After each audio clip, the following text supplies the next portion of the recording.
What kind of civilization spends generations moving mountains of sandstone only to place the finished masterpiece inside a moat as wide as a river, fed by a city-sized water machine? And what did it cost in human lives, in forced labor, in hunger seasons, to keep that machine running? In the next 20 minutes, we're going to follow the water through canals, reservoirs, and rice fields until it reaches the stone heart of Angkor Wat. By the end, you'll understand how an empire turned monsoon rain into political power, why that power began to fracture, and what Angkor Wat still tells us about ambition on a scale so large it can look like myth. Angkor Wat rises from the plains of northwest Cambodia like a carved Horizon 5 towers shaped like lotus buds, stepping upward as if the earth itself is trying to become a mountain. But the temple is not just an isolated monument. It was built at the center of a world engineered for water. In this part of Southeast Asia, life is a negotiation with the sky. The monsoon can arrive with generosity or delay with cruelty. Too much rain, and fields flood. Too little, and rice dies where it stands. Control water, and you control food. Control food, and you control people, armies, and the right to call yourself divine. 1,000 years ago, this landscape was not quiet. It was the core of the Khmer Empire, one of the most powerful states in pre-modern Asia. From roughly the 9th century onward, Khmer kings built their capital region, what we now call Angkor, into a vast urban network.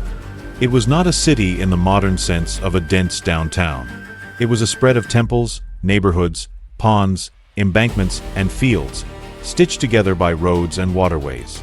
At its peak, Angkor supported a huge population across the region, and it did so by mastering a simple truth.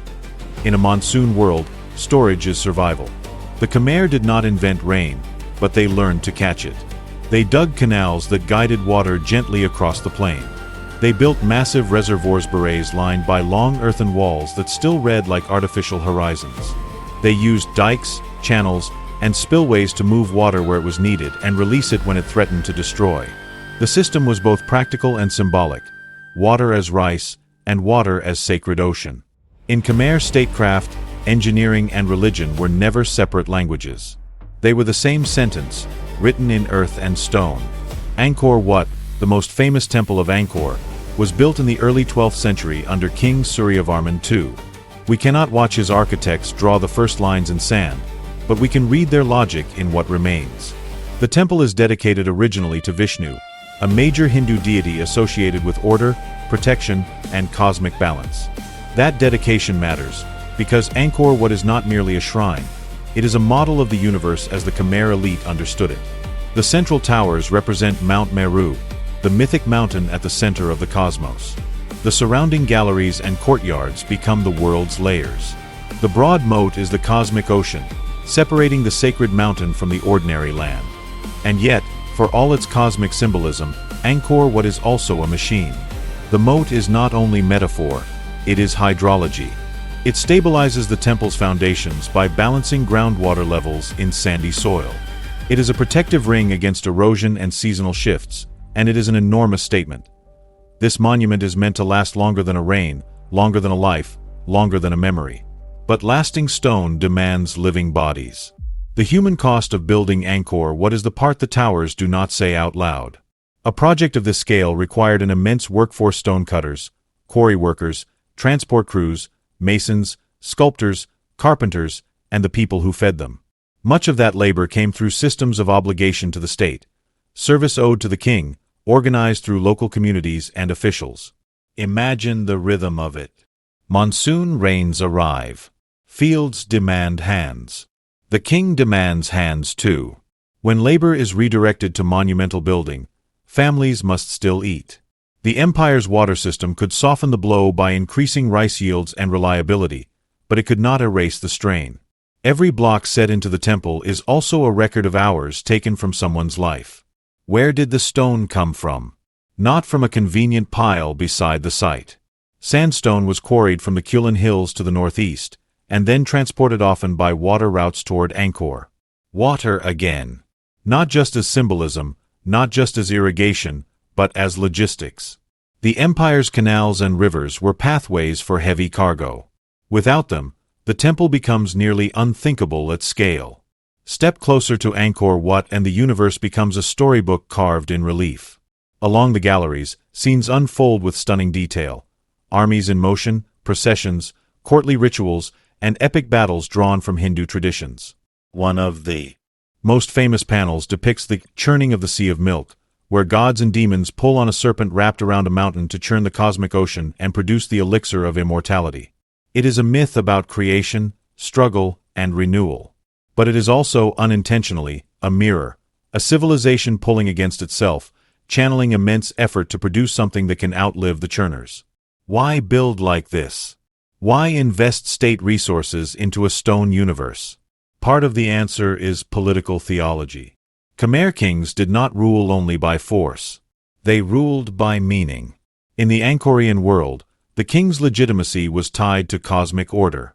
Temples were not only places to pray, they were statements that the king stood at the center of a stable universe.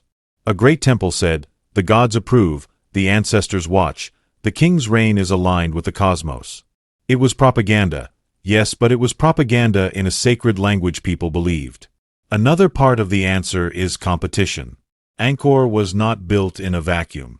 Khmer rulers inherited traditions, rivalries, and expectations. Earlier kings had built their own state temples, their own reservoirs, their own monuments. To be remembered, a king needed to leave something that could not be ignored. Angkor Wat is Suryavarman II's signature on the earth. But the deepest answer still runs through water. The Khmer Empire's greatness rested on turning seasonal rain into dependable harvests. In a world where famine could collapse authority, water management was power management. The temple's cosmic ocean sits inside a real landscape of canals and reservoirs. The universe carved in stone rests on the practical universe of rice. For centuries, the Angkor region operated like a carefully tuned instrument. Water flowed from higher ground down across the plain. Reservoirs stored excess rain. Canals distributed it. Ponds and local features supported neighborhoods and fields. It was not perfect, and it constantly needed maintenance, clearing silt, repairing embankments, controlling vegetation, but it worked well enough to sustain a complex society. Artisans, administrators, priests, soldiers, traders, and farmers. So how does a system like that begin to fail? Not with a single dramatic collapse, but with stress accumulating in places most people do not see. Water infrastructure is demanding. It requires labor not just once, but forever. Canals silt up. Dikes weaken. Spillways break.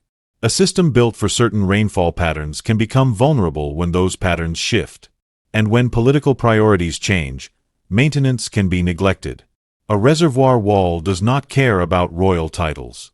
It cares about physics. By the late 13th and 14th centuries, Angkor faced a changing world. Religious life was shifting as Theravada Buddhism spread and became dominant in the region. That shift did not destroy Angkor, but it did reshape the relationship between kings, temples, and society. At the same time, regional powers were rising, including the Thai kingdom of Ayutthaya to the west. Warfare and pressure from neighbors could disrupt labor, trade, and stability. And then there is climate. Evidence from scientific studies of the region's environmental record suggests periods of extreme climate variability, times of severe drought punctuated by intense monsoon rains during the later Angkor period. Think about what that does to a water empire. Long drought stresses reservoirs and crops and the people who depend on them. Then sudden heavy rains arrive, and channels built for gradual flow are slammed with torrents that erode embankments and damage controls. Too little water breaks the economy. Too much breaks the infrastructure.